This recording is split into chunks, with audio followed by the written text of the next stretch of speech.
you know you're going to do this. Why are you talking yourself out of it? You know, this is it. Why are you retreating? You know, and then you start doing the little small self reassurances, like you've never failed in the past. Why would you think that's going to happen now? There is no failure. There's only lessons. There's whatever happens, you're going to be better for this. I like that. Say that again. There is no failure. There's only lessons, man. I got quotes for days. Ooh. That's how I live my life, man. Quotes on repeat, like a projector in here. You are now tuning in to the Roughnecks Podcast with your host, Cole Nixon. Much love. What's up, everybody? Welcome back to another episode of the Roughnecks Podcast. This is episode 249 or 248. I haven't decided yet. It's either going to be I got two guest episodes that I got to figure out which one I'm going to edit first. But we are back with the guest episodes. Like I said in one of the episodes prior, guest episodes it's been probably a month or two.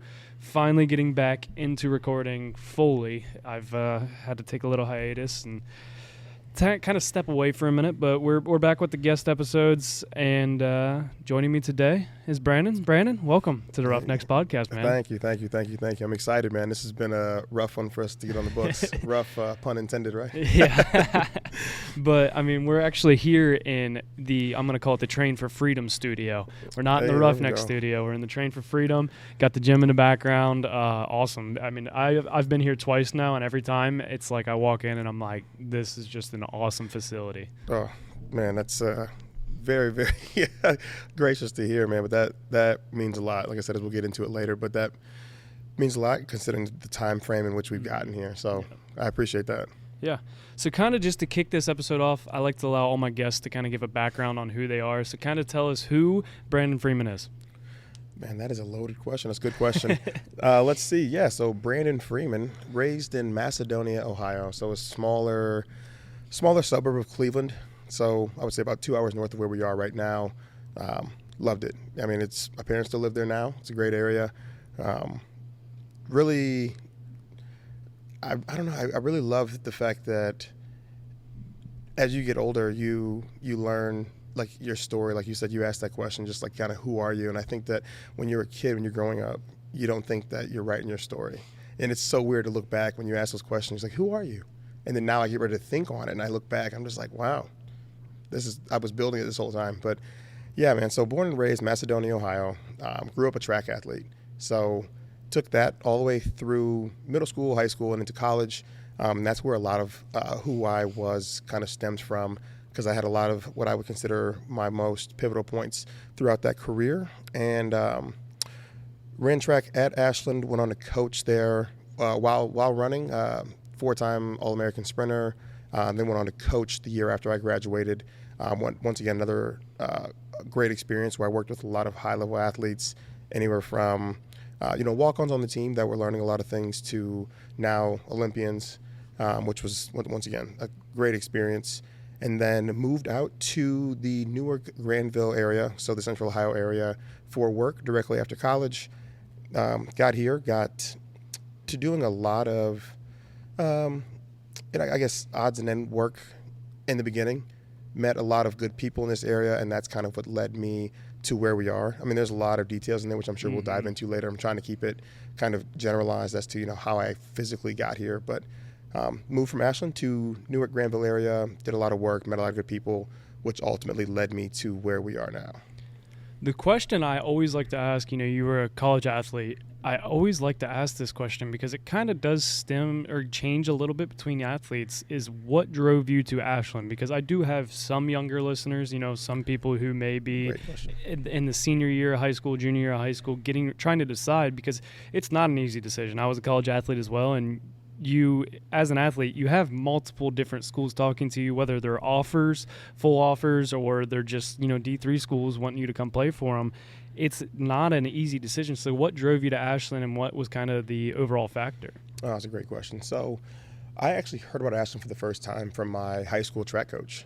He kind of approached me one day and was like, hey, I was just basically looking at something online, and he said he'd heard about Ashland's success in track and field, and he was like, hey, have you ever considered them? And, I'm like, frankly, coach, I've never even heard of them, and like I said, we'll talk more on that later, but I let him know, hadn't, thought much about it. So that evening I went home, hopped on the computer and looked at everything I could. And we set up a visit actually to go out there. And I think that was my deciding factor. Was I got there, I met the athletes, met the coaches, and I think that I'm actually, unfortunately, a pretty indecisive person. And I'm becoming more decisive, but that was one of the most easily decided pieces I've ever had, and it was one of your biggest. I mean, you're coming from a high school to college, right? You're having your biggest change at that point in your life, and I went there, and just the one word that I use to describe Ashland is culture, unmatched, and it's something that you can only understand if you go. Yep. It is a place like no other. I mean, it's something that, like I said, I didn't know before, but then when you go, you feel it. It's instant. There's no thinking. And it's actually something that only gets better as you went farther along. Yes. It's like, I thought I knew what it was, but I didn't, and it was better. So that was easily the best decision ever, and it's led me to where I am now. It started to feel like home is what I always said about Ohio Wesleyan is, maybe that freshman year you're like, I'm excited, but I'm also got that little bit of nervousness, and pretty much every freshman I've ever talked to is like they get that homesickness feeling where you want to go home. You kind of are wondering, did I make the right decision? But usually by the second semester, you start to really, you get new friends. You start to fit in, per se, or you find your place. And that's one of the things that you didn't say it directly, but essentially is what I took it as is find the place that makes you feel like home when you walk on campus. And because there was I went on a handful of different visits, and most of them I was like, yeah, their football program's good, but I don't feel like when I was at Ohio Wesleyan, every coach knew my name. Every coach taught, and it's like that kind of stuff, and it made it feel like it was home and the right place to be. Yeah, I would say maybe like belonging. Yeah, because home's not bad, but it was like one of those things where it was like you walked in and you're just like, these are my people. Yep. Yeah, that was 100%. But you were, like you said, a 4-time All-American, multi-time conference champion, I believe, as well. Yeah. Or not conference champion, but all conference honors and stuff like that. So what events did you do? Because I feel like I know you were a sprinter. Yeah. I feel like maybe if people look at you now and the way your fitness now was it always that way? Were you always a bigger guy in terms of the weight room, or did you? What events did you do, and has your fitness changed since then? Great questions. Yes. So I was a sprinter. Yep. So short sprints. Okay. And then the 400, which everyone does. I don't care what you do. So the 100, 200, 4x1, and 4x4. So the 4x2 falls off in college. But yeah, so fitness-wise, always, ever since I was a kid, I would say I've been built like this my entire life. Okay. So I was about 50 pounds lighter when I was running. Yeah, so I was not, as I would say, as bulky, quote unquote, but definitely always fit. And I've always been, very genetically gifted as far as like aesthetics and like strength stuff goes. But yeah, I was always gravitated towards the weight room. So I kind of knew that I was going to get into this when I got done, because I kind of found track on accident a little bit, Really? So I'm like, I was a weight room guy that ran track as opposed to, a track guy that just kind of liked the weight room. Yeah. So, I just kind of used track to kind of let out some of the pieces I like to do in the weight room. Just to keep the competitive nature throughout your competitive years of, high school and college. But yeah, always. And so my mom was a bodybuilder. Let's just back up. Yeah. my mom was a bodybuilder. I grew up eating brown rice, broccoli, chicken, no sauce, your standard stuff. We used to walk our food off, that's a tried and true statement in the Freeman household. It was, all right, guys, everyone done eating, let's go walk our food off, because we couldn't eat and then sit around, and I couldn't play video games. So I was always active, and my mom was always, working out or lifting, and I just kind of joined her. Okay. And then, so I was already going to genetically probably be built very similar to how I am now, but then getting started and kind of having the attachment to it early, just kind of multiplied that the whole thing. So the habits were formed early for sure. Okay. Yeah. And it's weird how our parents almost shape us, because you see it a lot. I'm sure you even have maybe some clients where their parents are, luckily the kids are in here, because it's like the Yeah. parents are completely opposite. Is Mhm. it what I mean, obviously you got to be very grateful to have that in your life, like Oh. being able to see, especially nowadays it's becoming really bad of, I wasn't, my parents weren't like, let's go walk our food off, but Yeah. like it was like, go outside. Like I didn't Yeah. spend much, like the winter months. Yeah, I spent more time probably playing video games and stuff like that. You had a day Mhm. off school for a snow day. Yeah, we played some video games. Right. But it was also, hey, let's go sledding. Hey, let's go ride our bikes around the neighborhood. And you don't see it as much anymore. What do you think maybe is like the reason for that? I have a suspicion it's because of technology in general, but Took the words out of my mouth. yeah, Yeah. technology just kind of just takes the attention away from being able to go outside and do those things. It's easy. It's just Yeah. so easy. I feel like it was everything before was so fixed, Mhm. meaning, like like in order to consume content, it was on a computer or a TV. Yes. You know what I mean? So you had to be physically at a computer or sitting in front of a TV and gaming consoles in order to play a game. It was fixed to the wall. Yeah. You know what I mean? So it was like you had to be at home at your station. We had memory cards, right? I'm Yeah. not playing this game if it's not on mine. So Yeah. it's now everything that you need is with you all the time. You can play a video game on your phone. You can watch videos of anything on your phone. You can, everything that you need to entertain yourself is now in your pocket. So you can go outside and sit under a tree and watch your phone. You know what I mean? So now it's just I think it's the ease of access to distracting material. It's just because I mean I'm guilty of it as well. Oh, I mean, yeah, we part all of it is are. the business. It's like my phone's always ringing from things that we're trying to advance and the business operations. But I always feel a lot freer whenever I'm like I set it down. Yeah. You know what I mean? Like you forget your phone at home. I'm kind of like, ooh, thank you. It's kind of a good thing. I started doing this thing on my phone where as soon as I get home in the evenings, it actually goes on Do Not Disturb. Because also Yeah. when you don't have those notifications popping up on your phone constantly, because the social media apps are really good at it. Instagram, so Very. such and such just posted a story. And it's like, first off, why am I getting this notification? But then you go look, like, what'd they post? And then Yeah. all of a sudden, 10 minutes later, you're still on Instagram. So they're very good at, capturing your attention and keeping it.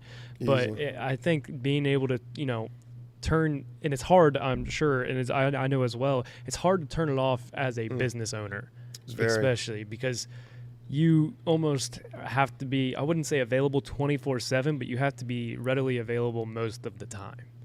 Yeah, because it's always something. I mean, like any other business owner would say it. It's like you're a firefighter. I mean, you're consistently putting out fires, and then when you put them out, you're trying to find a way to not have that fire come back. Yeah. So it's never a one action piece. But a little thing that I've done just literally starting a few weeks ago was I just don't even check or use my phone when I first wake up. So like I'll get up at 4:30, I'll get out of bed instantly, and just act like I don't even have a phone. So that's played a huge role because I mean it could be one of those placebo effects, but I do feel like when I start my day with less phone usage, I also use it less throughout the day. So I don't know if that's because I'm like, I started this day by making my bed and doing something positive, and I don't know if I continue that or if the whole, the whole dopamine hits and stuff that, I haven't looked, a terrible amount into it. I just know that for me, me personally, it's helped a lot. So what kind of drove you to want to do that? Because I guarantee you that 95% of the people, and I'm guilty of it, listening to this podcast, that is the first thing they do in the morning is, most people set their alarm with their phone. Yep. So when that alarm goes off, you turn it off, you open it up. And that's, I'm very Yep. guilty of that. Mine's like, I'm like, oh, work text. Is there any work text? Am I late for work right now? Right, right. And what was kind of the intentionality behind it? And how did you get to that point? Like, was it an easy thing to do or was it kind of a struggle at first? So that's actually a loaded question, man. But the first thing, easy, I'm going to say yes. Okay. Because I'm a cold turkey kind of guy. Okay. If I see it and I want it, I just do what's necessary to get there. Okay. I try not to negotiate a lot with myself on something because I think then you will find there's always more reasons to not do something than there are to do Exactly. something. So I just didn't negotiate. I just said, okay, we'll just do it. And then we just, boom, stopped, instant. But my alarm's on my phone too, though. So I'll press the stop button and then just leave it right there on the charger. It's just done. Nice. And I'll go down and Well, I think chug that's a a glass big of thing water. too, is Yeah. the fact of leaving it on the charger, not even taking it with you, leaving Yep, it where it's correct. at, and walking away from it. Yep. And I think maybe it makes it easier because I get up at 4:30. So Yeah. I mean, no one's calling me at 4:30. At least you hope not. Yeah. Oh, exactly. Yeah. If I miss something that important that early, it's gonna be much bigger than social media. Yeah. But no, I think what really sparked it was just, I think, as you grow, like I think I'm currently in a big growth period of my life and of the business, just in general. But I think when you look in the mirror or you kind of have those self-realization moments where you're like, okay, where am I at? Where do I want to be? And then when I look at where I want to be, you know, you look at people that are there, or you think of the person, you try to embody the person that is there. You think, okay, what kind of person do I need to become to get there? Right. You know, and then I start, and this is just me personally, I kind of reverse engineer it. Like, what kind of things should I not be doing? Instead of this is a tactic I use myself. Like, I try to look in the world as like negatives, right? So like, okay, if I want to be successful, I should avoid, boom. Right. And then I do the opposite, right? I should avoid sleeping in. I should avoid too much time on social media. I should avoid, you know, being, you know, ill prepared for events, you know. So then I'm like, okay, well then a successful person must get up on time. They must turn their phone off when they need to, and they must be, you know, prepared well in advance for these things. So I start to kind of look at it that way and not make excuses and kind of just start working that way, because I've always been a see it, do it, and regardless of what it takes, I go after it kind of thing. And I think the amount of time between your check-ins, you know, can kind of determine at what rate you grow. But I'm trying to increase the frequency at which I self-check, you know, and kind of self-regulate. Like, okay, Brandon, you know, you said you weren't going to use your phone, and you know, you used it for 5 minutes this morning. Is that a long time? No, but what are we doing here? You know what I mean? Exactly. 5's going to turn to 6, and then now we're back on the old track. You know, so It's just like New Year's resolutions. Everybody has them, and they last for Correct. what, maybe a week, maybe a month, and then usually 90% of people, they fall off of it. So I mean, it's really easy to do, and it's also the check-ins with yourself of like, all right, where are we at? Like, in keeping 100%. yourself holding yourself accountable is the big thing. Is being able to hold yourself accountable is not as easy, because it's really easy to make excuses for yourself. Easy. Super easy. Everybody does it. Yep. But you got into coaching post-college. Was that kind of always something that you wanted to do? And if so, kind of what influenced, you know, you wanting to be a coach? Yeah, I mean, I kind of always, coaching, I think, is a vessel. It's kind of what this is, like Train for Freedom in general really is. Like, fitness is kind of that same thing, because I've always had a passion for people. Okay. Right, so communicating with people, empowering people, and kind of showing ways that I've found have worked for me to be successful, and helping people who might be struggling with what I'm struggling with. But no, I think the passion was always the people, and I think coaching was just the medium, like the method that I was able to kind of get to them. So like, talk to the athletes that we work with, you know, and it's a mental game with me. You know, I really try to get to that side, because I feel as though in the coaching world, the physical pieces are the easy part. I think people describe the best coaches that they've ever had in their lives as people that have affected them outside of the coaching experience. You know, like, hey, this coach makes me think twice when I go to make this decision, or this coach changed my mentality, or this coach really, you know, set me up to do X, Y, and Z. You know, and I feel like that those people might align with how I align. You know, they're passionate about the people, and they use the coaching to get it out, you know, because they also might be pretty good at knowing about a certain thing, you know. So I think that's kind of how I got into it, is that I've always been, you know, super helpful, and I like to learn, and like, I just love knowledge in general and breaking things apart, and super detail oriented. So then whenever, you know, people had questions, I could usually answer them, you know. And then you hear, man, thank you so much, and you really did this. You hear that enough, and you're just like, that feels pretty good. Yeah. Let me make a career out of this. You know, and then you find out what you're good at, and what it all has to align. Like, what's that special thing where it's like you can make money from it, you're super great at it, you know, you're you love what you do, and then you can change the world, right? Or you can impact the world in a positive way. It's like when all those stars align, and that's kind of what I felt like I did when I kind of found this whole thing, and that makes everything easier. Yeah. I mean, you had in college majored in exercise science and minored in business, is that correct? Yeah, entrepreneurship. Yeah, entrepreneurship. That's right. So you can definitely tell too, just from I've only met you actually in person twice. Yeah. This is our second time, and I can tell like you have the business mind, but the exercise science mind too, like the fitness side of things, and I can tell the helping people. That's your overall goal. I mean, 100%. Obviously, you have a family and you need to make money, but at the end of the day, you'd probably do this for free if you didn't have to have the money. I guarantee that you're that type of person. I appreciate that because most of what I do now is for free. So, no, but yes, absolutely, man. I've actually said that I'm trying to get to the point to where it makes sense that I could offer free services. Yeah. That is the ultimate goal. Because giving is, you're really you're giving, but you're also you're receiving, and that's a giving to yourself, really. Yeah. And that is the ultimate goal. So what kind of sparked the idea for Train for Freedom? First off, I got to ask the name. Where did that come from? Because I know there's got to be some type of story behind it. 100%. 100%.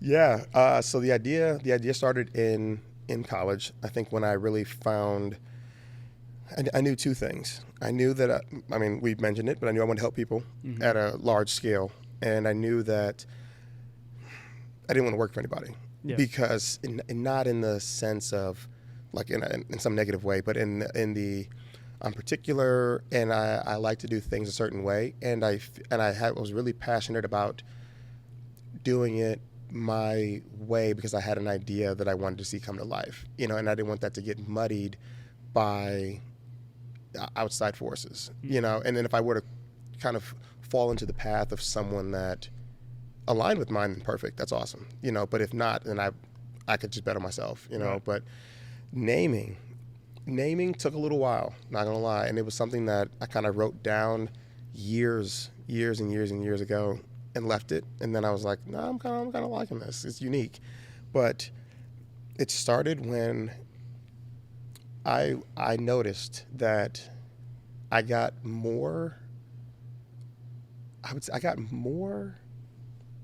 from sports or athletics or track or lifting and training from a life lesson and discipline and just kind of overall life trajectory standpoint than I did like athletic advancement from the training. Like I can go into a training session with something on my mind, right?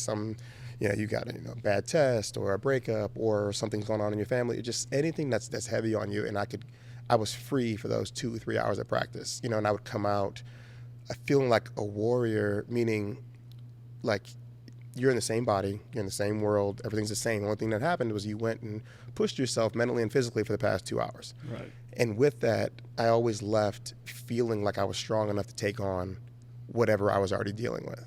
It's just like it was like, wait a minute, nothing else has changed but this? Yeah. I'm the same person, So then I was like, wait a minute, I'm building something here. Like my mind's getting stronger, my body's getting stronger. So then it's consequently, you feel better mentally, you feel better physically, you look better physically, but you're also now stronger and more able to take on life's challenges, and I think the better you are able to handle those challenges, you are able to triumph a lot of the obstacles, which I always say freedom is the absence of fear and doubt, right? When you're able to kind of look at something and not be afraid of the failure or whatever the outcome is going to be, or you don't have any doubt that you can conquer it, that's when you feel free. To me, I'm able to make the decisions that I want without anything slowing me down. And I felt like, to me, training was the number one thing that changed that, because it's physical and mental. I think it's the only thing that you can do that's physically and mentally altering and pushes you to the highest level of self correction and self growth. So it's a pretty deep meaning for me, though. Like when we're training, I think each day you're getting a little bit closer to that freedom bucket. Now you're able to kind of do that dream that you want because you're building it up. Yeah. You're building yourself up to who you envision you need to be, and then you will be free one day from the chains of quote unquote fear and doubt. Right. So Yeah, I mean, I can attest that when I work out, it's one of those like, yeah, I may be tired at the end of that workout, but my mind is clear. Yeah. And it feels like I feel like I have really good. That's when I used to love and go and work on things, because like the creativity starts to kind of come out a little bit. Now, if I had too tough of a workout, no, I just need a protein shake and go to bed. Right. But it is a exhilarating experience to be able to work out and just honestly feel relieved of whatever stress or anything that was weighing on us, and just completely feel free. How did this whole facility start? Like, was it the entire thing all at once, or was it a slow growth over time? When did you actually start? This is nothing slow at all about this, I would say. So we were, let's say January 1, 2023. Okay. Yeah, so it's been pretty quick. Yeah. Yeah, so it all happened kind of fast and unexpectedly. Okay. So I was at another local facility for some years. Like when I moved out here, I'd worked for a company that manufactured weight room equipment. Okay. And they had done some work with the local training gym as well. And I kind of, worked my way into there and started working and kind of honing a lot of my skills and learning and just kind of growing in general. I wanted to make it kind of broad, because that's really what it was just growing. And some things were kind of moving around. We didn't really know which way we were going to go. Like, there was a lot of directions that things could have gone. And I mean, out of nowhere, I just got a random phone call saying, hey, got this building available. If you're interested, give me a call. And I was just, or if you're interested, let me know, and we'll meet out there. And I was like, whoa, this is just a random Tuesday, man. But yeah, let's go. So it was just very out of the blue. And so I came out here, checked it out, and I was given like 24 hours. Oof. So it was one of those like, yeah, so what do you think? Oh, you like it? Great. Okay, well, if you can let us know tomorrow. I was like, oh, wait a second. You said tomorrow isn't tomorrow, or tomorrow is a life-changing thing right here. Yeah. So, but once again, man, that's how it happens, though. It's either you want it or you don't, and that's what I had to tell myself right then and there, because it was like I had to step back. I said, okay, well, back up. You're going to do this. Why are you talking yourself out of it? This is it. Why are you retreating? And then you start doing the little small self reassurances, like you've never failed in the past. Why would you think that's going to happen now? There is no failure. There's only lessons. There's whatever happens, you're going to be better for this. I like that. Say that again. There is no failure. There's only lessons, man. I got quotes for days. Ooh. That's how I live my life, man. Quotes on repeat, like a projector in here. Yeah, that's really good. I mean, I've said it. I just said it on Thursday when I recorded, but I will continue to say it. I will never stop saying it. You will learn more from your failures than you ever will your successes. Every time. So 10 out of 10 times. I like that. There's no failures, just lessons. That's good. Every time, man. And everything is a blessing depending on the angle, So that's big. But the decision had to be made in 24 hours. So it was one of those, drive home, turn everything off, sit down, look at everything, and make a decision. And I decided to take that jump, but that was entailing, exiting the previous training location, and then, also signing up for something that you currently don't have a plan for, So, long story short, I decided to say, yes, we're going to do it. And then, we signed papers, and they're like, great, we'll be out in 30 days. So you're like, huh, interesting. I have to build a business and fill this 20,000 square foot facility in 30 days. Man, when you say it out loud, it sounds crazy. It does. It really does. I didn't even have time to think about how crazy it was. I just had to go. Like, that was I could have been Nike spokesperson for 30 days. It was just do it. It was, it was sign papers, make the decision, and then it was like I felt like I just put on like a mask, and I was like, okay, here we go. Like, we're locking in, no excuses, and it was just like I just eat, sleep, breathe this facility, because I was in here with like my measure app on my phone, like getting all the dimensions, drawing just like different maps out, laying out the facility, because not only did I not have a plan, but I didn't know how I was going to lay it out. I didn't know what to. You don't know anything. I knew nothing. I literally just signed up for something I had zero idea on how I was going to have it come to life. Can I ask, did you have any other trainers that you were already thinking about having here, or was it just going to be you at the start? So like when I signed it was just me. Okay. It was just me. There were some people that were like, oh yeah, we might come out there. I'm not really sure what I'm going to do. And it was just like, and then, you don't want to, because like at that time, I didn't know anything. I didn't know if I was going to have any clients. I didn't know if I was going to have any trainers. I was just like, this is Brandon's thing and he'll figure it out. Okay. You know what I mean? Because at the same time, you have there's a big moral battle because I'm leaving this other gym. So now I'm like, man, they got families. Yep. They've got stuff going on. I don't want to. So you're trying to do your best to live your life and fulfill your dreams without crushing anybody else's. Mm-hmm. And, those are the things that, like, people just want to hear the success stories. But there's always a bad guy. Yep. And I was a bad guy for a second, and I'm just like, oh, my gosh. So you got that weighing on you as you're trying to chase your dreams, and it's just like, that's big. Yeah. That was real big because I was like, oh, man. So, I didn't really know what was going to happen. Things worked out, fortunately. But, there was zero guarantees. Yeah. Zero guarantees. And it was like I told them we were going to do it, and the next thing I did, so let's just also preface this by saying this whole thing was built on, like, Facebook Marketplace. Like, that's one thing I like to let people know is that, like, there is no, like, I don't want to say rule book. It's just get it done. Mm-hmm. Like, do it and just like, don't, there's the book says this, because I think that anybody who's really doing anything can say that the book can really kind of get tossed. Yeah. Sometimes you read a page or two, but a lot of times it's just getting it done, and it was found the place. I knew what I needed, like equipment list wise, because first thing I did was write an equipment list. Yeah. I was like, just started writing it down and then like an approximate value. Then I kind of knew, okay, I need at least this much to open my doors. I'm like, boom, let's knock it out. So then I'm just online, set my search radius like 500 miles and just looked everywhere for everything. Found a lot of things locally, but just started just acquiring stuff. Yeah. Because I had zero equipment to my name. Nothing. Wow.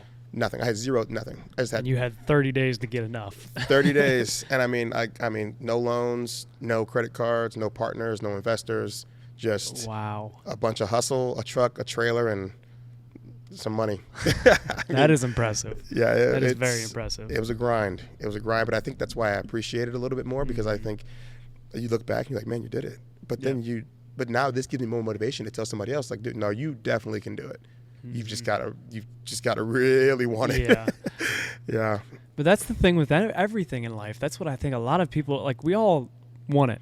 But how bad do you really want it? Like, we all say we want it, but are you willing to put in the work that it takes to get there? Because, it's almost, you didn't necessarily have your back against the wall, but that was the mentality that you took. And it's like, 100%. Your back kind of was against the wall in a way. So, like, it's like, I got to figure this out, or, I just wasted a lot of time and probably money. So, it's 100%. You better get on it and figure it out. I think that there's, like, people make excuses for things that I think that, because it is a societal acceptance. Like, I was laying the flooring on my birthday, and that's, like, to me, there's nothing I'd rather be doing than that, though. Yeah. You know what I mean? But somebody might be like, oh, it's my birthday, and I don't want to do any work on my birthday. It's my day. I'm going to go out and do this. And I was like, not a chance. I hate celebrating birthdays. I was celebrating there, laying flooring. It was up at like 5 a.m., and I was here until like 11 p.m., and it was just doing what had to be done, whether it was Sunday, Monday, Christmas, my birthday, right? It's just, it gets pretty black and white. Yeah. Pretty black and white. Kind of going off of it, though, looking at where you're at now, which we'll dive more into as well, but if there's one piece of business advice that you could give to somebody starting out, what would it be? Whether it's a gym or any type of business, really. And I know it's kind of just a broad overview, but if there's one piece of business advice, what would it be? That's good, man. I think, because there's so many pieces, but I'm trying to think on what would be something that I found to be like the trump card. Probably, I would say skills are the number one thing to develop, like investing in yourself. And I think if I had to pick one, it would be like people relations, like personal relations, like being able to create genuine relationships with people and like the ability to be genuine and communicate. I think that if I had to pick one, I think that would be the number one thing, because that there leads to everything else. I think if you have a knack for people, you can sell that way. You can network that way. People are more inclined to refer you. People are more inclined to connect you with their connection. Yes. And I think, it's really easy to sell when you're not trying to sell, right? Yeah. So people hate being sold. I'm me included, but sales make the world go round. They do. So, it's a lot different if you say, buy my stuff versus, hey, you sell that, don't you? Yeah, I'll because I know that guy. He's a real cool dude. He's never tried to sell me once, because people know what they want typically, and if they know you do it and you do a great job and they like you, they're going to go with you, Yeah. So I think everything falls from your ability to work with people in general, because that will lead you to absolutely everything. Oh, 100%. It has helped me in even my blue collar line of work, just knowing how to talk to people, because now if my boss is not on site, I'm the one that communicates with the customers and that kind of stuff. And it's just because of, honestly, I will say this podcast has been a huge help. I was naturally a shy kid. When I was a kid, my grandfather used to take me to Cracker Barrel and force me to order my own food, because he was like, I don't like how shy he is. I didn't want to talk to people. I was the baby of the family. I was the youngest of 4. So I kind of got spoiled by everybody. And then it got to the point where they're like, okay, we spoiled them too much almost. So, but, and that's kind of, relations with people and being able to talk to people is how me and you have actually came into contact. Yeah. You knew Chad. Boom. I didn't meet Chad directly. I met Chad through my boss. So it was a long span, which makes it even that's proof right there of where just being able to communicate with people and genuinely care for people and just have a genuine conversation can lead you to multiple different things in business and in life. Yeah, it's I would attribute almost everything, like this relationship for this building. I mean, like how we got in here was due to another training client. I mean, it's you don't know who you're talking to. No. You don't know who you're meeting, and I mean, as they say, I mean, I talk to everyone. I ask questions to everybody. It doesn't matter who you are. As they say, you treat the CEO the same way you treat the janitor. I mean, and that's exactly, I would say I live that, and anybody who asks would say the same thing. Yeah. You pulled up in a Bugatti or a Lamborghini, you rolled up on a Huffy bike, you're still my dude. You know what I mean? It's like, hey, what's up? What you got going on today? It's the same thing, but I think that is the number one thing. Yeah. And especially in an industry like this where you are genuinely communicating with people every single day. All of your clients, you're communicating. It would be very hard to be a client of somebody that was training me if they said 3 words to me the entire time. I'd be like, oh yeah, what am I supposed to do? Yeah, go run. Yeah. That's it. Yeah, no, it is 100% communication. And I mean, we work with a lot of little kids, man. And it's just we're the next level of adult, right? It's like they got their parents and then we see them next, right? So it's like kids are shy, what I mean? So you've got to be able to kind of put yourself on their frequency, and kind of talk to them and have them open up. But if you're shy and they're shy, hold on now. Yeah. It's not even a shy thing. I think it's just finding the common ground, because you don't want to be someone you're not. If you're a shy person, I think you got to play into that. You got to double down on that, and it's cool, because this person may be shy, they may not be shy, but I think it's great to put your genuine self out there and then have them meet you, and then whatever it is you guys meet on the common ground of, let that be your point of jumping off, But yeah, I mean, I was struggling to get that answer out because resourcefulness was up there, because I just feel like you have to wear every hat. Yeah, as a that's business. true. I mean, big or small, you're going to have to know how to do a lot of things. And even if you're not physically doing them, how to hire for them. Yes. So it's That's what I was going to say. Yeah. You may not be doing it the entire time of your career, but you do have to have a general understanding of kind of everything. Correct. And because I've recently just kind of started my own little business, and it is, I haven't got super far into it, but it's just today I printed off like media consent forms, and like it's Yeah. just like it was one of those things like it didn't even hit me, and then I was like, oh crap, I need to have those if I go to, because Oh yeah. that's a real easy lawsuit to get yourself in and that kind of stuff. So like I never thought I'm not the most financial person. I always hated finance classes in college, but I have a good understanding of it that I can get myself through it to the point where maybe, you know, I'm in not being afraid to ask questions to people who do know. Like I talk to my boss all the time. I started my own business and talk to my boss about my business because he's willing to help me, and mentors is another one too. There's so many things, but it's hard to pick just one. Super hard. Yeah, you said mentors. That's I mean, when you said one, that's why I was like, oh man. I mean, I got a top 10 list, right? But I mean, number one is hard. Right. Yeah, that's real big. And I mean, I'm convinced small business is harder than big business.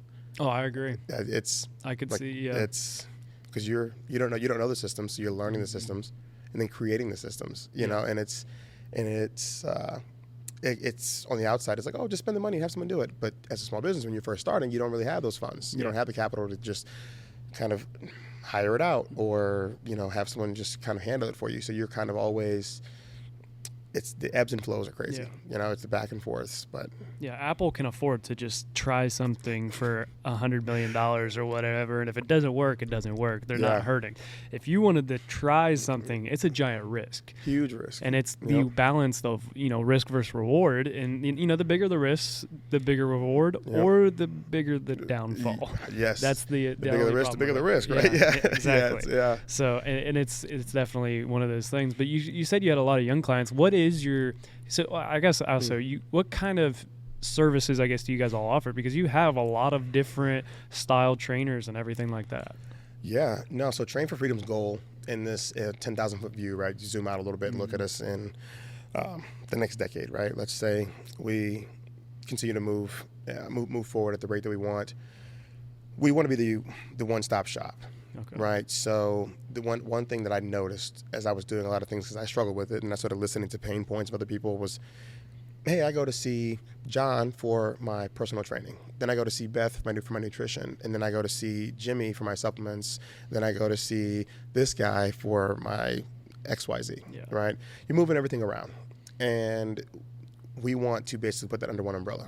So instead of having to find 5 people you trust, you find one, you know, and we offer everything. So that is the goal, and that's much easier said than done because you have to create 5 different businesses within one business, right? You have to have a nutrition business under this, a personal training business under this, an online training business under this, you know, and then a supplement business under this, and a meal prep business under this, you know. So and they're all individual businesses. So, you know, you're trying to create that, and it sounds like a lot because it is a lot, but I think that once it actually comes together, it's going to make a lot more sense because then you're just like, you're not going to anybody, you're just going to the next page of the website. You know what I mean? You sell, quote unquote, a package, right? And it's just like the life-changing package, and it's just absolutely everything you need. So you're not having to look online and Google how much you should be eating, how much sleep you should be getting, all these different things, and how should I be lifting? It's just, you come to Train for Freedom, we take care of you. Right. You know, so that's the overall view. Right now, we are currently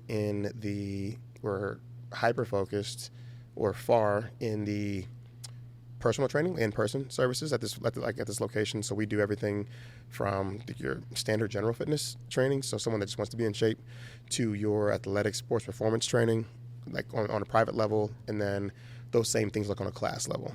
So those are the big 2 on a general / overall athletic performance level, and then we do sports skill training. So volleyball specific skills, basketball specific skills, track and field specific skills, soccer, baseball, football. So things that are going to be coming out of the blocks, overhand serving, and, you know, different dribbling, how to shoot. So they're breaking down the actual sport, and then the complementary piece of making them bigger, faster, stronger, better athletes. So what is your specific? I know obviously as a track athlete you probably do that, but do you also just do general training as well? Yep, 100%. So that is the majority of it, is like your total performance training. So where we'll have athletes that are multi-sport athletes. Let's say you have an 8th grader, he's 14 years old, comes in, hey, I'm going to high school next year, I want to be bigger, faster. Yep, no problem. So we come in, kind of go through our assessments, see where they are, and then meet again with them to see kind of availability, you know, what their financial commitment wants to be, and what kind of time frame we have. You know, like how are we looking? When did things start back up? Are you planning on training in season? What are we looking at? You know, and then we start on that path. But yeah, I would take those same things on 100% from top to bottom. So, you know, you mentioned trained in season, and I want your opinion on it because a lot of people go back and forth. How does your training in season, how do you feel it should look? And I know it may vary also sport to sport. It's not the same for every type of sport per se, but kind of what is your thoughts on in-season training? So in-season training, let's say, like, I guess if I had to define, like, so when you say training, so you mean like just like in general, just what would we do in season? Because I feel like... Yeah, kind of like, because I know a lot of people not necessarily shy away from the weight room, but they're not as focused on the weight room in season. One of the biggest mistakes, in my opinion, is that most high school programs stop lifting in season. And you know, and it's no fault of the coaches. I mean, they're just trying to do what's best, and they probably just are doing what they know. Yeah. Right. So I think that is the exact opposite of what you should be doing. So we lift all of our kids pretty much all year long, right? We lift and sprint consistently. It's just a matter of how much, right? A matter of how much volume and what method and how we're doing it. But the first question we always ask is, what did you guys do today on a granular level? Like, what did you do today, right? And then if we haven't maybe seen them for a couple weeks and they kind of just pop back in, whatever happened, you know, we kind of look at, hey, where are you guys at? Where are you at in the season? What have you guys been doing? What's going on? You know, and then we kind of take maybe more of a safer route if we're not super sure, you know, if they're not doing a great job of explaining it. But we definitely train in season. And if we're lucky enough to have an athlete that we can work with through the season, because in this industry it's kind of spotty sometimes, right? Because there's a financial element to it, and then there's like a life element, you know, that they're kind of, you know, dealing with as well.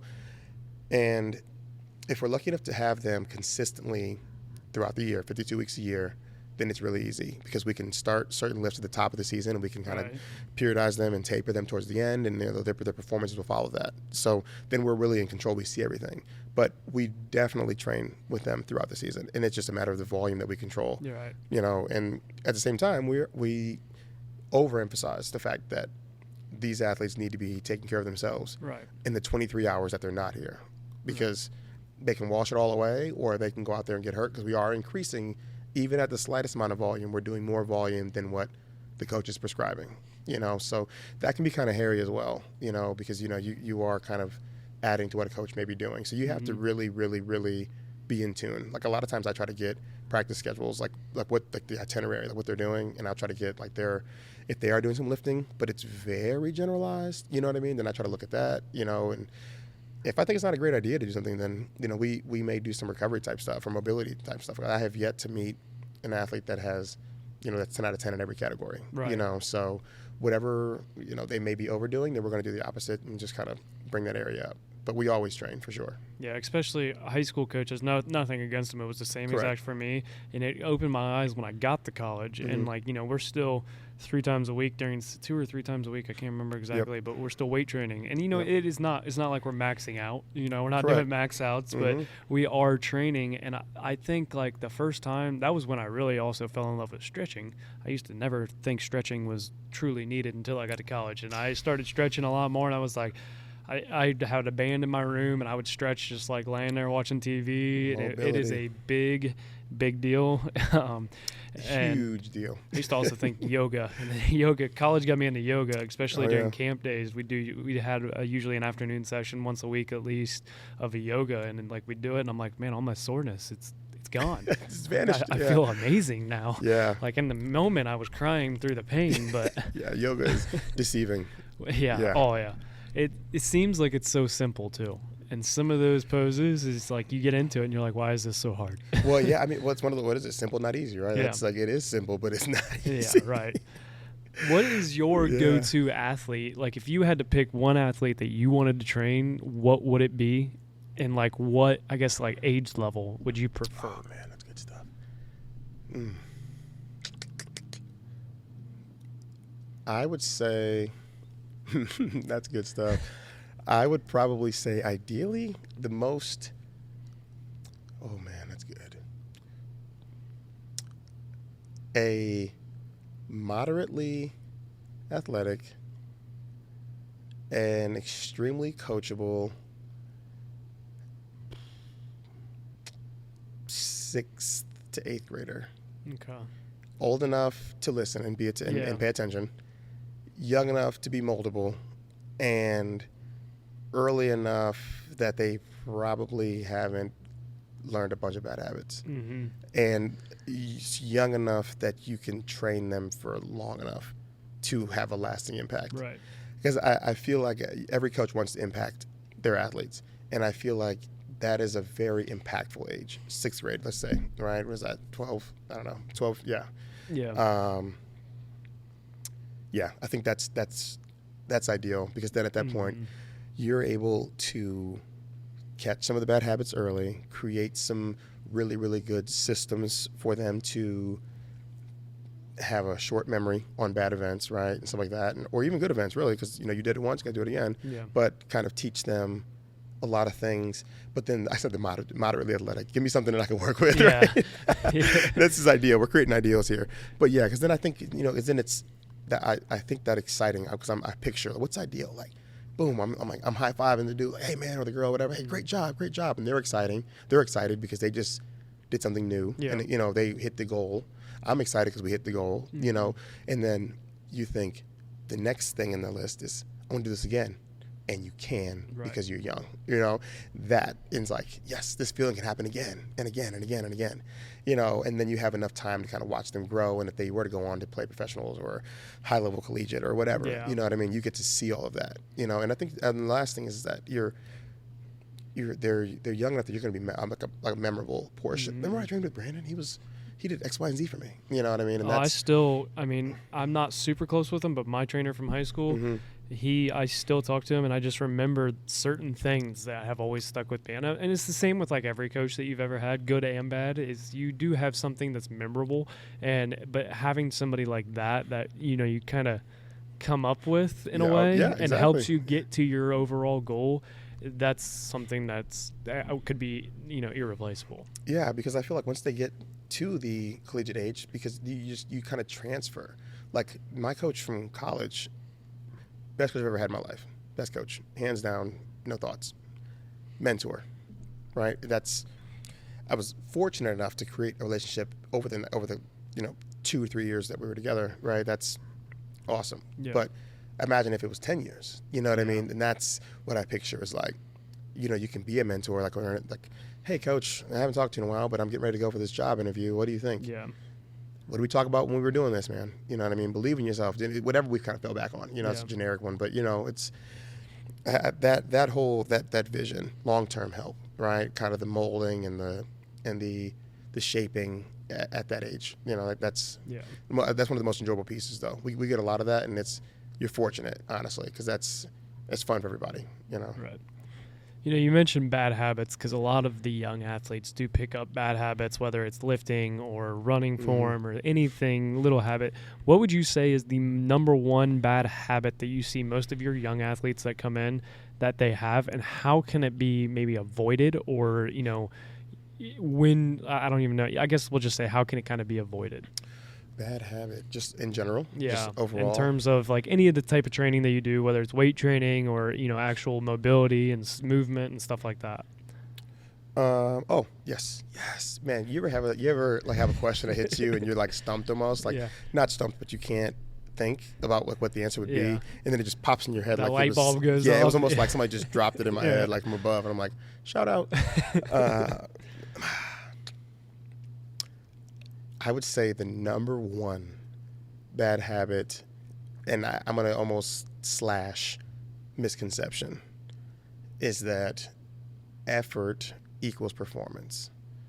And that's kind of a broad statement. Yeah. What I mean by that is they associate 100% effort with that also giving you 100% performance. And what I mean by that is let's use running, for example. If an athlete wants to get faster, they think if they're, ignorant to running, the harder they try, they tense, they squeeze, they bring their shoulders up, they close their eyes, the harder they try, the faster it's going to be. And to them, that makes logical sense because that's all they know. Mm-hmm. But I'm like, okay, Johnny, let's break this down a second. If it was based on pure effort, you would run harder and you would run faster every time we ran. Mm-hmm. You would never peak. But at some point, that has to go away. Mm-hmm. You know, you get to a certain level of effort, then effort is capped out. It's a moot point. The next thing has to be brought up. So thinking that it is purely effort-based, we get that a lot, right? And they will question, man, why am I not getting any better? I'm working so hard. And we are constantly rehearsing. It takes time. We're trying to change a lot of your natural movements, right? Things that you've been doing for a long time, you know. And I think that is probably number one. So many people, like in here, we do 95% sprints. Okay. I call them 95s. So explain that. Like, what? Yeah. Why is it the 90? Why 95? And how do you kind of explain that to a kid as well? I have a graph. I draw a graph. I'm telling you, man. I'm doing this for a little while. I've kind of figured this out. So I try to. I mean, I'm not gonna lie and say I don't use the word 100%, but I mean, it all depends on who I'm talking to. Yeah. But 95 is now known as our 100% in sprints, at least. And I explain, I try not to even use 100% because I feel like you shift. Like when someone says 100%, you're like, oh man, now you naturally tense instantly. Mm-hmm. When you drop that 5% mentally, your mind just thinks, oh, okay, I still got 5%. I got a little bit left in me. So I'm going to just relax. Boom. When you relax, that unlocks everything we need. Right? When you hear 95%, you hear the 5%, the mind thinks, okay, we're going to back off the gas a little bit. Now, whether or not it's actually what it is, I'm not really concerned with the actual percentages. I'm trying to unlock the result. Right. When they relax, they then open up a wider range of motion, which we were looking for, right? They start actually being able to tap into their stretch reflex. Love it. And then they're able to have a better, closer to perfect technique. Those three things together are going to allow us to run our absolute fastest, our objective fastest. Because kids confuse subjective with objective all the time. That felt great. Slowest time of the day. They come down, that was the slowest one of the day. Fastest time of the day. Yeah. You know, that felt so slow.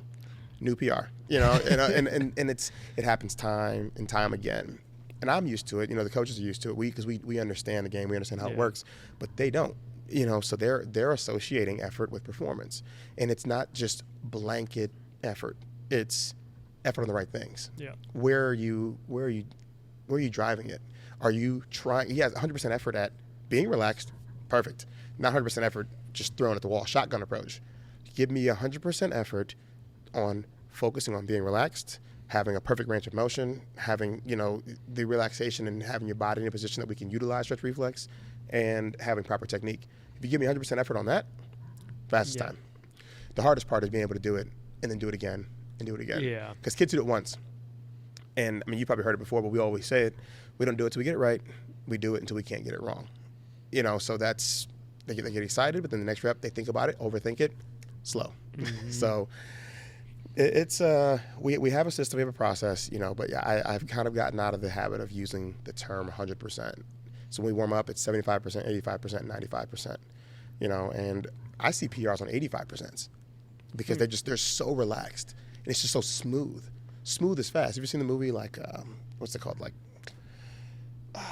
Lone Survivor or some sort of sniper military movie. American Sniper. There's a sniper movie, and I should know the name of it if I'm going to quote it, right? But it's like slow is smooth, smooth is fast. Yeah. And that's exactly the same thing. Okay. Yeah, that is live by that. Yeah, I've never heard of anybody doing that, but when you explained it, it does make so much sense, especially with, you know, younger athletes, because the younger athletes, like you said, we tense. Like it is the natural thing. It's like you almost get there's almost a little bit of nervousness around it of like I have to give 100%, and you know, effort, like you mentioned also, like just because you're running as hard as you can doesn't mean you're doing everything right. Correct. I used to run as hard as I could, but I was side to side all the time. Yeah. And when I finally learned, you know, I've never been fast, but when I finally learned like straight line and keep your body, like it changes things. They say it's not how fast you run, it's how you run fast. Yes. Yeah, man. Yes. That's real though. It is. That's some real stuff. we use like a decent amount of quotes as we go through like a lot of these things, but that's real, because I think, once again, I try to relate everything from the athletic side that we're doing back to these kids' lives. Right. Because at the end of the day, athletics at whatever point they end, right? Michael Jordan, he's done. Right. GOAT, done. Yeah. Or at some point in your life it ends. Doesn't matter when, but it does. And you have to fall back on some of the things that you've been doing your entire life as your foundation, right? And you fall to the level of your systems, right? And I think that learning that, because I think that applies in life too, though. When you're just like go go go go go, I think that you're not maybe doing the highest quality. You feel like you're moving, but are you progressing? Right. You might be moving, but you could be running back and forth, side to side, Right. not forward. You know what I mean? So I think sometimes when you take that back and you create a system and you go through that system at a smooth rate, you get a lot more done. Mm-hmm. Focus on one task, get it done, instead of trying to do 5 different ones at 10%. Right. You know what I mean? So I try to relay that to them as well, and it's just it's been successful, but it's an ever growing cycle. Right. So I gotta take a quick pause because the camera stopped. But yeah, so you guys have multiple different sections in here too, because like you have the gym over there. Yeah. You got all your turf area here. You got your actual like gym per se. Like it is a really cool space. Where is your spot that if you could work with a kid, like are you more focused on their movement side of things? I guess it also depends on the age, but or are you more focused on the weight room itself? And it also depends on the person too, because like if somebody comes in that you could tell has been in the weight room, but they move like a baby giraffe, so I mean, where would you prefer to start with an athlete? I guess is the big thing. No, that's a great question. I only use preferences based on my initial thoughts, right? Okay. So.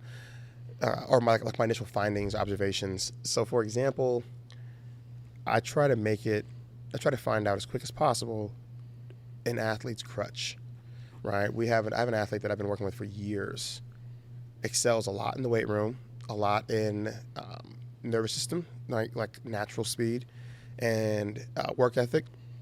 All these things are maxed out, right? They're doing a lot of things. The one thing that is holding this athlete back will be mobility and their flexibility. So I had to, it takes so much to try to explain to an athlete that, hey, this is your golden ticket here. You've got everything else, but this is what's holding you back, because it doesn't, not saying feel like work, but when you think about, I'm going to go train, you picture the weight room, you picture sprinting, you picture sweating and doing this, not on a yoga mat doing hip stretches, Yeah. But I said, okay, no, but I hear you. But now, do you want to do what feels like a Gatorade commercial, so it's kind of cool and you can tell your friends you went and did this, or do you want to achieve your athletic, potential, and do you want to, win a state title? Do you want to do these things that you're capable of, or do you want to do what feels cool? Right. So you've got to look in the mirror like, hey, look, I mean, we'll do whatever you want to do. You're technically paying me, so I will do what you are telling me to do, unless you want me to do my actual job and make you better. And we'll sit down and, we may have a whole, let's give it 45 minutes of mobility. We'll warm up, get our body warm, get going. And, they'll leave like, oh my God, I feel so much better. And I'm like, yeah, keep doing that. Let's keep doing that, because everything else is 10 out of 10. This is a 2. So now your whole average is getting brought down. These things are 10 out of 10s if you were mobile. 10 out of 10, but now they're 8s because they can't be 10s until you get this up. Right. So now as we make progress, everything else that's already stored, we're unleashing a lot of the power we already had. You know what I mean? So, you start thinking, if you have all this power over a wider range, you know what I mean? You start using like a lot more leverage on these things. It's not a straight line. It's like exponential. Every inch is not equal. You know what I mean? So it's that's my thing. I think is finding out the athlete's main crutch and then exploiting that and throwing everything into that, right. To accelerate their growth the most. Yeah. So I would prefer, I would prefer to figure that out as fast as I can to Right.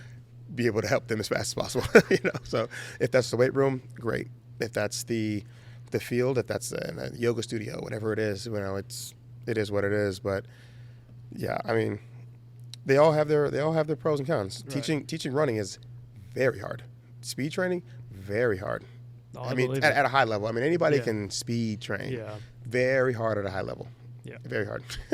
Because it's not just about knowing it, but keeping an athlete like focused and like through the ups and downs of, because you have to get slower before you get faster. Yeah. Oh man, that's muddy waters. That's Oh, I'll never forget the first time when I was doing speed training and we went to this, first test day after I'd started, and it was like, why did I get slower? Yeah. What happened? And they're like, just trust us. And I'm like, it's really hard to trust you right now. Why did I get slower? Yeah. I'm already slow as it is. Yeah, real quick. I thought this was speed training. Yeah. What's going on here? Yeah. Yeah. Am I in the right class? Yeah. Yeah. But you guys even have, Train for Freedom teams, correct? Yeah. So yeah. I know you have volleyball because I know Jordan Yep. a decent amount. I beat him in volleyball down at Newark Station. Wow. So Getting personal, man. R.I.P. to I will Jay say that Money. he's a sub for our team and helped us win. So I can't say much. Oh man, so. R.I.P. Donnie. Kind of brought him back a little bit. But so I know Jordan has the volleyball. Is that, do you guys have basketball or anything? Or is it just volleyball at the moment? Volleyball and baseball. Oh, baseball. That's right. Yep. So youth baseball team, travel teams. It's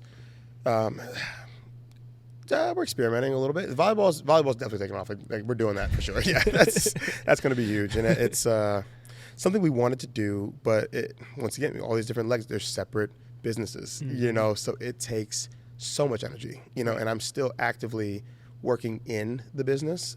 So it can be very difficult to work on the business. So Okay. it's two different things dramatically. And the thing about personal training is that when you're with an athlete for that hour, that's it. all you got That's for that it. hour. That is it. You've got that's not including your program writing, Yep. your communications, your scheduling, your motivational pieces. It's Yep. it's nothing. It's Yeah. just that hour. So if I'm coaching, that's me working in and on, I guess technically. And that might be you could have back to back record or sessions all day. to where you have, it's not just 1 hour, you have maybe 10 minutes, 5 minutes in between, if that.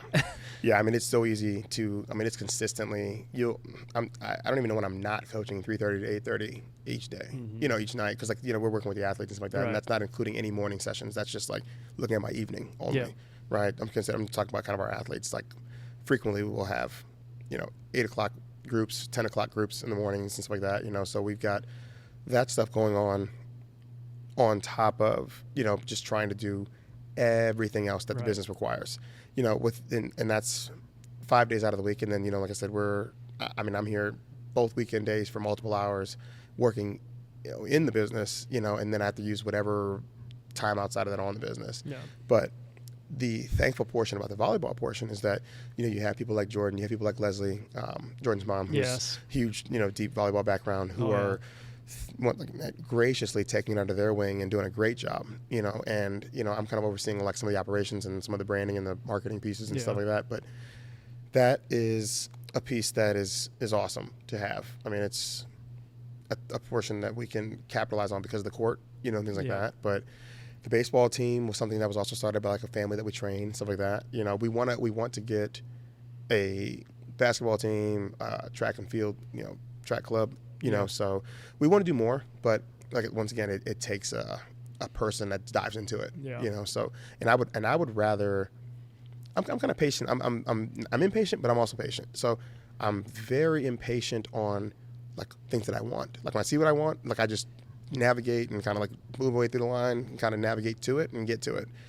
And I'm impatient in that manner, right? If I know what it is and I see it, I'm just like, boom, gonna get it. Doesn't Yeah. matter what I got to do. But I'm very patient on presenting my best product, my best version. So what I mean by that is I would rather not start a track club right now, even though we could, but not be really great. That is such a powerful business thing right there that Yeah. I think a lot of people mess up on is, yes, I could do it right now, but Yeah. would it be beneficial long term? Yeah. is, it may in the end work out, but it may it come at the cost of some other things in the process. 100%. And it's sometimes worth waiting till you can get to the point where it's like, now I can for sure do this. I can put maybe more attention towards this side of things, and I'm able to pass off some things or stuff like that. That's exactly right. That is very powerful thing that just was said. That's big, man. I mean, but you're always second guessing it a little bit. Yep. Like, man, could I? Oh yeah. But then in the back of your mind, you're like, trust yourself, do this, do that, and I don't know. Sometimes like, I don't force it if I don't have to. Like a lot of times, it's because some stuff has to be done right now. Like there is like not tomorrow, not next minute, this very second. And there's sometimes things that you want to do that are fun. That you would love to do, but like you said, it's just that ability to kind of hold back and see the urgent versus important. I think that's a big one too. That's important, I think, to start because I think it would be great. I think another revenue stream would be huge. Yeah. Like my background in it's great. Got a lot of track and field connections, but it's definitely not urgent. Yeah. It's not something we need to do right now. There's a lot of legs. Right. We were looking to get this supplement line back off the ground, so that's big. So that was another thing I wanted to ask or as it kind of mentioned, I feel like as a business owner, do you maybe, whether you feel it's the right decision or not, you probably almost second guess just about every business decision. I mean, because in the back of your head, you may still 99% believe like this is the absolute right decision, and I know it's what I should be done. But then there's always, I feel like, that little bit of, I don't want to call it self-doubt, but it is a little bit of self-doubt or, just that questioning of, or what if, but what if, that kind of stuff. That is so funny. I believe, so I have a lot of beliefs, right? I have a lot of things. I think a lot. I believe the best entrepreneurs are paranoid. Okay. I believe that they are paranoid that, and not in like a negative way, but right. I always feel like I'm behind, right? I always feel like I should be working harder, doing more, achieving more. And I feel like I'm like, oh, I can be pulling more out of myself, or if I could learn this skill, I could be doing that, right? Or, man, what if this doesn't work out, or this, you know what I mean? And what if, like the list of what ifs can go on and on, right? And, I hope this building doesn't burn to the ground. I hope my whole team doesn't quit on me. You know what I mean? Like I feel like you have to. I feel like it's an innate thing. I feel like you have to be paranoid to keep your finger on the pulse. You know what I mean? And know everything that's happening. Yeah. Or have a system in place to figure it out. And I feel like you do. You're right. There is always a paranoia, but I think you get better at shrinking that gap of time that it takes you to delineate which one to go with. Like, oh, should I do this right now? Well, let me come back to that, right? Versus, oh, I know those, that's got some risk, but yeah, I'm willing to take that. Yeah, let's do it. You know what I mean? Like you can, I think the smaller you shrink that gap, it doesn't, I don't think that you ever lose any paranoia. Right. But I think even on your 99-1 decisions, I think 99-1 is more so the rate of speed in which you can make the decision. I think if it's 50-50, it just takes longer. Yeah. You know what I mean? So that's I think if I had to put it that way, yeah, you definitely have something in the back of your head, but I think the closer you get to 100%, you're just making decisions faster. Yeah. Yeah. And I think like it's good to be able to have that paranoia a little bit, because I feel like it allows you to be open to other people's ideas and suggestions. So it's not just you going my way or the highway. Obviously there's always going to be some certain circumstances where it's maybe not necessarily my way or the highway, but it's more of I have to make the decision for what's best overall, and not just for this one person or stuff like that. But I think it's good to have that little bit of paranoia, because I feel like it leaves you open to suggestions and ideas. I listen to everything. Mm-hmm. And I mean, everything, whether or not I utilize it. Mm-hmm. I mean, it all depends on the conversation, but I listen to everything, because I mean, that statement of you can learn from everyone is so accurate. And I get excited about it though, because I'm just like, oh yeah, people aren't listening to this guy. I'm gonna listen to everything he has to say. You know what I mean? Because like, even if I learn nothing, at least now I'm putting something into, like, because you don't know what you don't know. So now I'm at least being exposed to new information. Right. Even if I use 0% of it, I'm like, okay, heard it before. You know what I'm saying? So then if I keep hearing it, I'm like, no, maybe this isn't. You know what I mean? But I'm exposed, you know? So I try to listen to everything from everyone, even if it's just in passing by or just asking a simple question or things that I have no interest, no background in. Just kind of hearing a little bit, oh, man, how'd you get into that? Yeah. Interesting, you know? But I mean, I think when you're more receptive to hearing things, I think because I like to take steps back and listen. Like when someone brings something up, and when sometimes, you know, your first thought is disagree, my way's right. But then I'm getting better at listening and thinking, okay, hold on. If they're presenting this idea, at least one person's brain in this world thought about this. Let's hear it out. Yeah. You know what I mean? I didn't think about it at all. So, okay, maybe it's got most something. of the time when they're bringing it up, they have thought about it. It's not something. usually like It's something. And, you know, sometimes we all have our moments where we start to say something and we're like, oh, wait a second. Nope, Yeah. that doesn't sound right. Because it doesn't mean that you have to do it. You know, Right. you're just listening. I'm just taking everything in, you know, and then I might be like, oh, let's think on that. And then I'm driving home and I'm just like, yeah, Mm-hmm. There's been so many ideas that have happened that way, though. You know, so many ideas in general, whether in this business or in life in general. You hear somebody say something and you're like, that's stupid. Yeah. Oh, yeah. We've all A been that month way. later, you're like, it probably wasn't that stupid. Mine was my mom always, usually. She, after football games, told me the good, the bad, and the ugly. And usually I never agreed with her until, like, we'd be watching film and my coach would say the same thing. And you're like, ah, crap. Yeah. Mine wasn't bad. Mine wasn't off. Nope. So, yeah, I mean, it's what would you say is like the toughest part?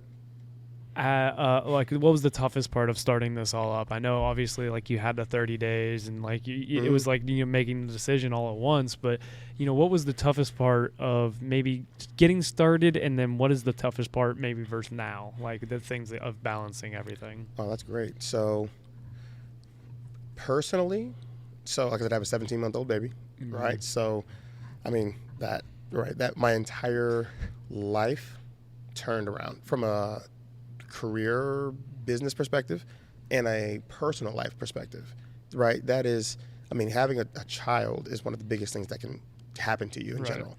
So that at the same time that you're starting a business, from the ground, you're like, okay, I got my cup is runneth over, right?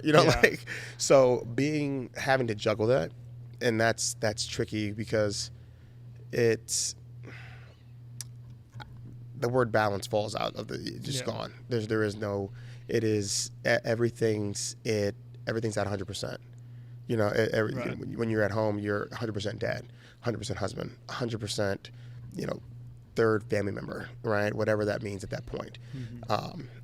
And when you're in the business, 100% business owner. And then when I'm training, I'm 100% brand, 100% coach. Right. Everything's 100%. And it's just a matter of where you are. And I feel like it's been a tricky learning process, I think, because there's no blueprints on. Like you said, there's never a book for it. Yeah, there's no blueprints on how to start a new business that you know some about, but you don't know this about with a baby. That is also your first time doing it. You know what I mean? And so you ask questions and you get up every day and you just say, I'm going to do the best that I can. Right. And mean it though. You know what I mean? And actually do it. That has been what my personal goals have been, and you're going to fall short, but you have to set the bar at 100%, because if you set it any less, it's just always a ratio. If you set it at 100 and you hit 85, you set it at 85, you're going to hit 55. Yep. You know what I mean? So it's just, you've got to set it to the stars and hope to land on the moon. Mm-hmm. So it's, that would, from a personal standpoint, has been the hardest. From like a business side, from the start, was the transition and kind of getting the initial, like the alpha, like, okay, I don't need everything to be perfect. I just need it to be here. I need to be able to just, make sure that I can process credit cards. I need to make sure that I, have a way for, to lock up. Trainers can get in. I need to have a way to track my athlete's progress. I just need the basic. I need to be able to do the job. It doesn't need to be pretty, but I have to be able to do it. Right. So being able to be in that mentality of, okay, you got 30 days, man, you don't have time to be perfect. You don't have time to research, you have time to do. Being able to be in that mode and then being able to shift out of it and start to kind of slowly shift yourself into, okay, we are doing, now let's be the best. You know what I mean? And then looking at what that looks like, and then managing a high production team, because that's very, very, very hard. When I was at Ashland, it was, I call it militaristic. And like, our coach is just great. I mean, he wanted you to be great more than you wanted to be great. You know what I mean? Like, and he would not accept anything less. And he did it and presented it in a way that if you weren't, then it was like you felt like you let yourself down for it. You know what I mean? And it was just like, and at the time, it's the hardest thing you've ever done. Mm-hmm. You know, like, I was throwing up twice a week for 5 years. You know, so it's just the hardest thing ever. But you learn, like, yep, the point of the most pain and struggle is also my, like, happiest. Mm-hmm. You know, and you're trying to teach that to a team can be very hard. You know, like, hey, I'm going to push you harder than you've ever been pushed before. I'm going to ask more of you than you've ever been asked of, and we're going to go to points at which discomfort is imminent and actually almost sought after, and we're going to win, and you're going to be happy about it. Yeah. You know how that, you know that sounds. Yeah. You know what I mean? And it's hard if you've never felt that way before. You know, because I remember walking into it and being like, wow, this is the hardest thing I've ever done in my entire life.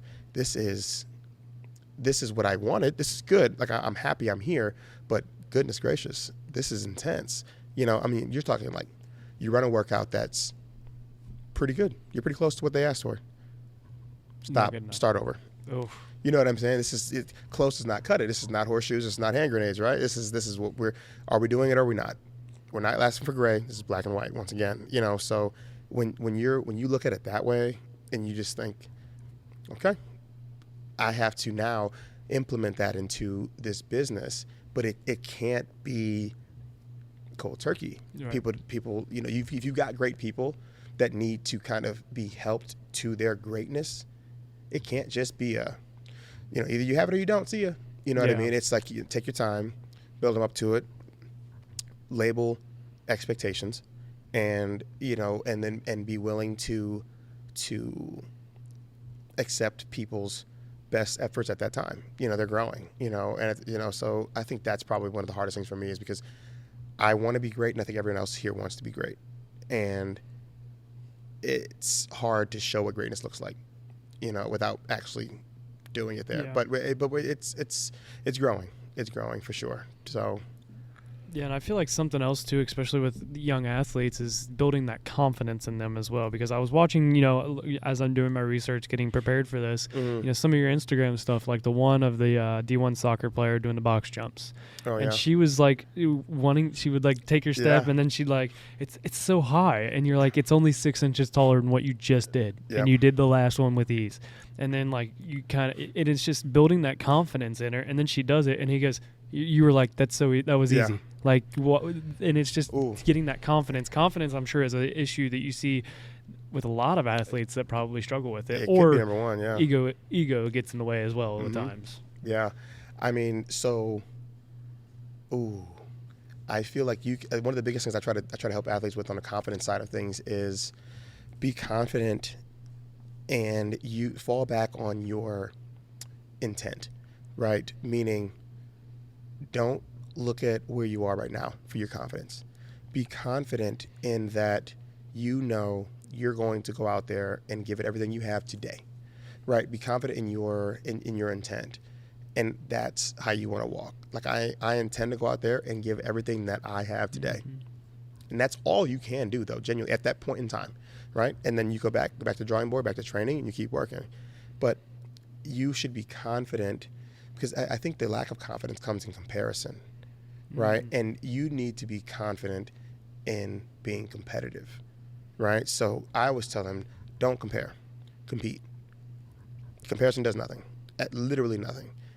You need to go out there and just compete, because you can compare and look at stats and all this. This person's going to this school, but how many people do you see with big names get beat all the time? They're just competing. They show up that day.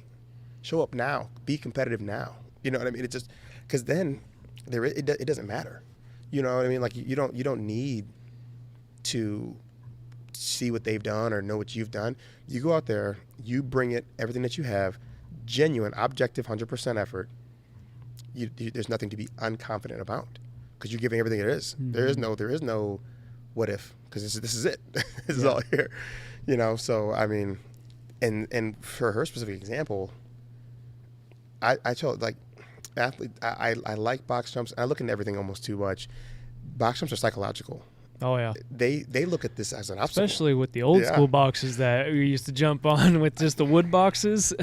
These kids don't know the pain of No. shins Oh being my gosh. destroyed. Oh yeah. Destroyed. Multiple times it happened to me. Oh yeah, I mean like the sides of all the wooden boxes are just red. Yep. They're just all red. Yeah, exactly. But yeah, man, they'll look at these boxes as like an obstacle, and I'm Mhm. like, don't think about jumping on the box.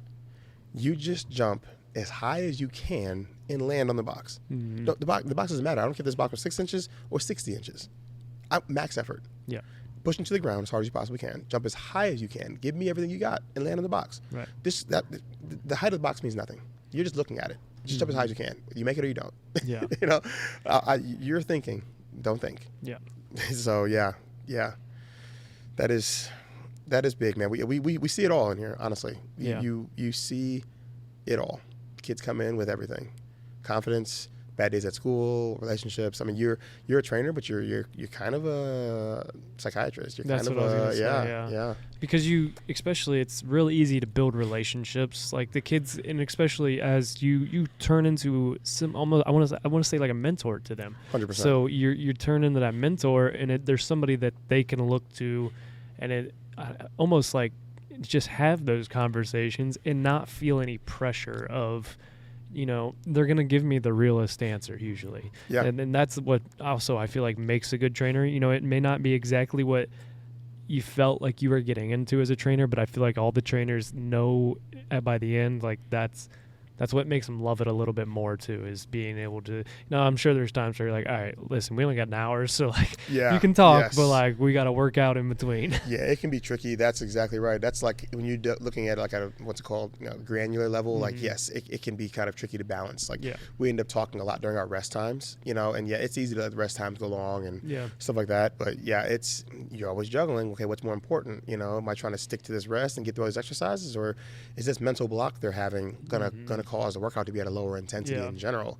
So then you're trying to value weigh. You're like, I'm weighing this value over here, and then so yeah, it can be tricky, but the mentor side is big. We get Christmas gifts, handwritten cards, handwritten notes, and invites to different events and inductees into certain things, and it's just it's heartwarming for sure. You get called out on social media and stuff like that. It's nice to see, and because it's weird, man, because you're there, you're 3:30, and you're there everything, right? Yeah. It's like you got to change personalities every hour, so you don't forget about them, but you do owe the next person your 100%, right? So you have to turn that off, Right? But they leave and they're just like, oh man, I had a great day with Brandon today. Yep. Changed my whole day, changed my week, changed my month, changed my life. And it's like, you might not have thought much about it. No. You might have, but you also might not have. And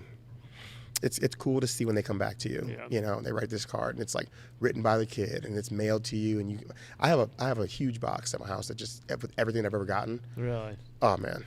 And I run across it every once in a while when I'm going through the closet and stuff like that. And I'm just like, this is a good box. It's almost like This is a good box. a little reminder of like, this is why I do what I do. This is why.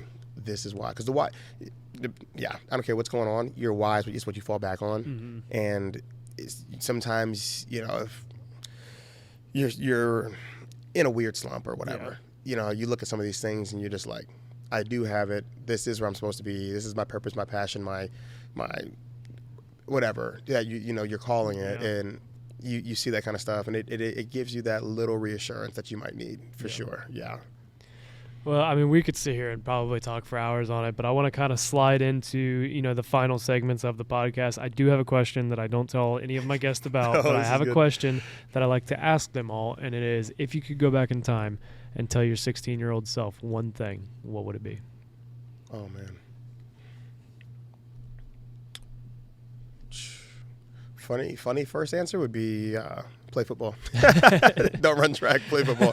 I should be taking Nick Chubb spot here. But, oh, man, 16-year-old self, if I had to go back.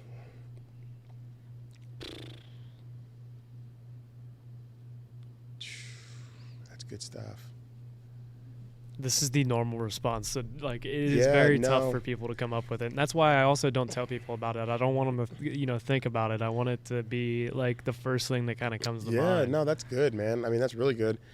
Just because there's I try not to live too much in the past, but if I had to pick one thing that I would tell myself would be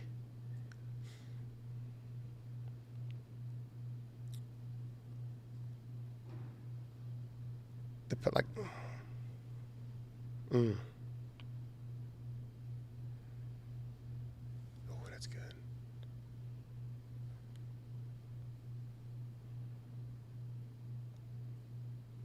Probably belief. I would tell myself that what you believe is what it is. I think I would probably tell myself to focus on what you believe things are and double down on that. Like, if you believe you are the best in the world at this, do it like you are, because then I think self-fulfilling prophecy, like, you'll become that because you think that. So I would tell myself to, because I think you have some doubts, you have some back and forth. I would say I would tell myself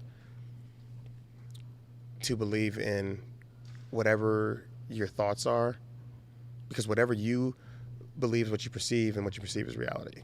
Mm-hmm. So I would make that connection in creating my own reality early on, because I think you kind of get wrapped up in other people's and what the world tells you things are, instead of as I've grown, I've started living more in my own head and really, really be my own biggest cheerleader. Right. And I think I would start that process earlier.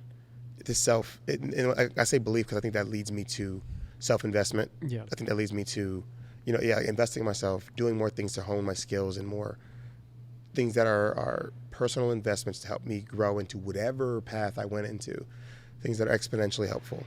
Yeah. Yeah, it's real easy as a 16-year-old, especially, that high school style, to kind of worry about what everybody else thinks and, truly believe of what they think is the reality of it. Yeah. I mean, how many times were people told no? Like, every successful entrepreneur or, artist or athlete, at some point in their career, they were probably told, you're not good enough, no. And if they'd have believed it to be reality, then they wouldn't be where they're at. Now, we all have those moments in our life where, somebody says something and it does hit you a little bit, and you do start to maybe second guess or question things a little bit, but it is that point of when we get in our lives, and I'm working on getting there as well, and I'm not great at it, but I've stopped worrying so much about what other people think. Yeah. And like the videography, when I first started it, I was so petrified to post any of it on social media, because it's like I know what I think of it. Yep. But it's also looking at it now is like watching my progression in it and seeing it get a little bit better, and just and it's me going, it's not the best in the world, but it's getting there, and it's believing in myself. If I'm not going to be the best right now, but I'm going to get there eventually. You believe you'll get there. Yes, and that I like that. I wish, and that's something that, whether we hear it at 16 or we hear it at 26, it still hits home the same way, and it's never too late to start believing in yourself. Ever. So, and I like that. That's good. But Brandon, thank you for coming on the podcast, man. I appreciate it. It's been a long one in the work, but we finally got it in. We'll probably have to do another one at some point, because I want to dive into more. But where can people find you and find your gym on social media and everything like that? Yeah, man. So trainforfreedom.com. and Train for Freedom and Train for Freedom Performance Center on social media, and that's the number 4 and all that. So, the number 4 and all that, and TikTok as well, Train for Freedom. But yeah, we're going to be releasing a lot of stuff, so everything's always changed. So yeah, just keep an eye on everything. Facebook, Instagram, TikTok, and the website, it's all coming along. And then I'm the number 4, freedom on Instagram. So I will have all the links to that in the episode description as well. And so if you guys are in the area and need somewhere to train or need a trainer, definitely recommend it. And if you're not in the area, we Yeah. got our own app out there, man. That's We're true, getting yeah. online going. Yeah. So, but you guys know the deal. Until Monday, that's all we got for today. Until Monday, life is hard and is going to knock you down just like a bull does to a bull rider. Don't let that bull of life walk all over you. Get up, grab the bull by the horns, and take control of your life. Roughnecks out.